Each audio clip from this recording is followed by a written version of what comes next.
Exodus chapter 31, verses 13 to 14. Speak also to the children of Israel, saying, Surely my Sabbaths you shall keep, for it is a sign between me and you throughout your generations, that you may know that I am the Lord who sanctifies you.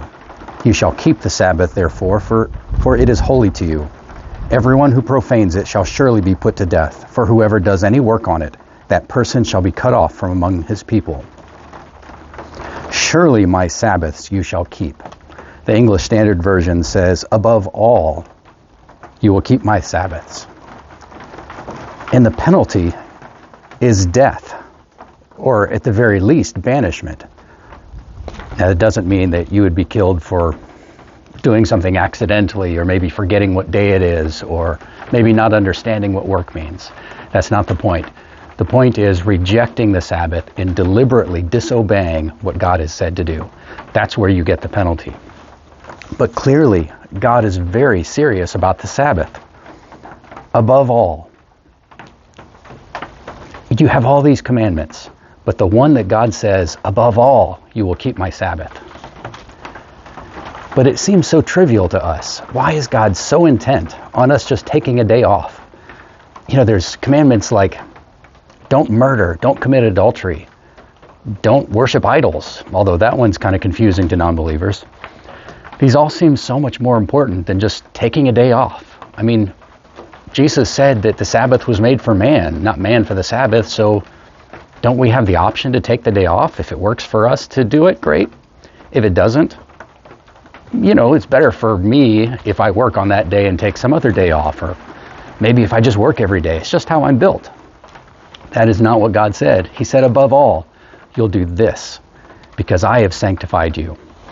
Let me read from a couple of places from the prophets. Ezekiel first.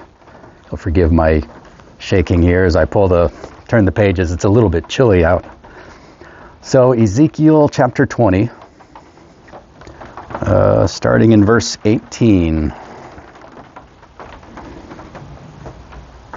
But I said to their children in the wilderness, do not walk in the statutes of your fathers, nor observe their judgments, nor defile yourselves with their idols. For I am Yahweh your God. Walk in my statutes, keep my judgments and do them. Hallow my Sabbaths, and they will be a sign between me and you, that you may know that I am Yahweh your God. One of the first commandments that God gave Israel, and it is the first commandment he gave them after the Exodus, after they've left Egypt, was to keep the Sabbath day. And he said to keep it as a test to see whether or not you're going to keep his law. Now first, this means that the Sabbath was already part of God's law before Sinai. It was always a part of God's law because it's a part of his character. But the Sabbath is the basic bottom line test about whether you're going to follow his instructions or not. You know, we all have an innate sense of right and wrong, which is why we see murder as a more serious issue than the Sabbath.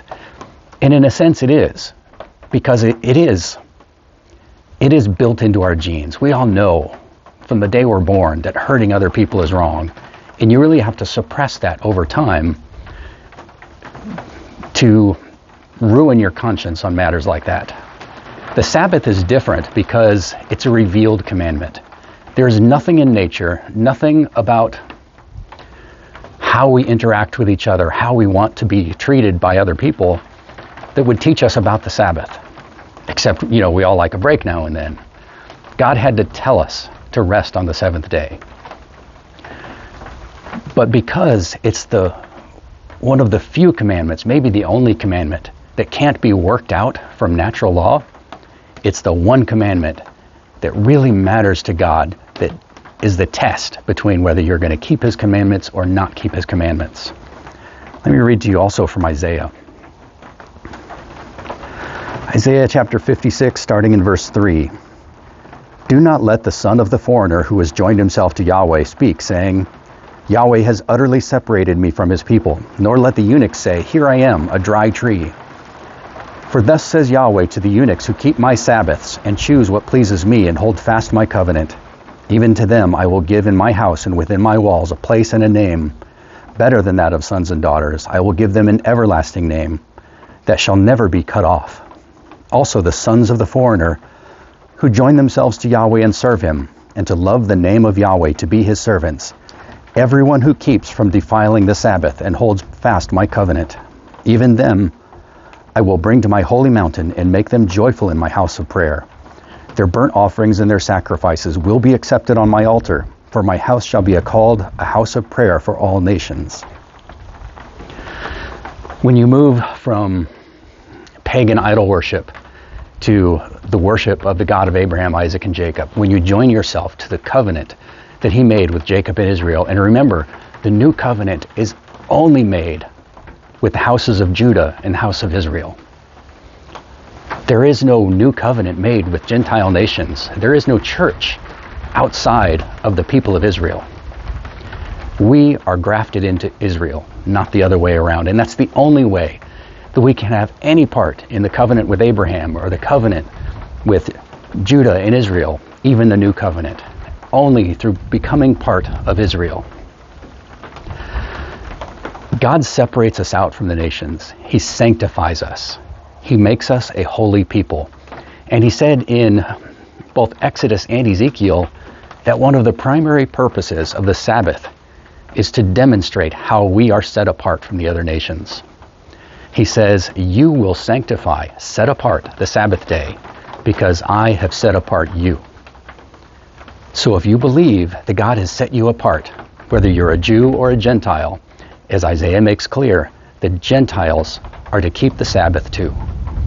God says, those Gentiles who join themselves to my covenants, who want to be part of me and keep my Sabbaths, they're the ones who are welcome in my house of prayer. I kind of lost track of where I was going with that. We set apart the Sabbath as a separate day from all other days because God has set apart us, and the Sabbath is sacred to God. If we're going to be sacred to God too, then we need to honor the things that God has revealed to us. And one of the most important ones is the Sabbath. It's a sign of our faith in him. It's a sign of our sanctification, our separation from other people. And it's a sign of the covenant, our faithfulness, our determination to be loyal and faithful to our Creator. That's important to him. Our faithfulness is important, and the Sabbath is a sign to that. So, if you want to be faithful to God, if you want to show the world that you are set apart, if you want to show God even more importantly than the world, because we don't really care so much what the world thinks, if you want to show God that you are faithful and set apart for him, keep the Sabbath. And it's really not hard. If the Sabbath is becoming a burden to you, if it's suffering to make you rest, you're doing it wrong. You're either keeping the day wrong or there's something wrong with the way that you're looking at the world and treating yourself. The Sabbath is a day of mercy and healing and restoration. And that's what our sanctification is all about, being restored to right relationship with God. So be holy, even as I am holy, as God said, and keep the Sabbath. This is Jay Carper from American Torah. Be blessed.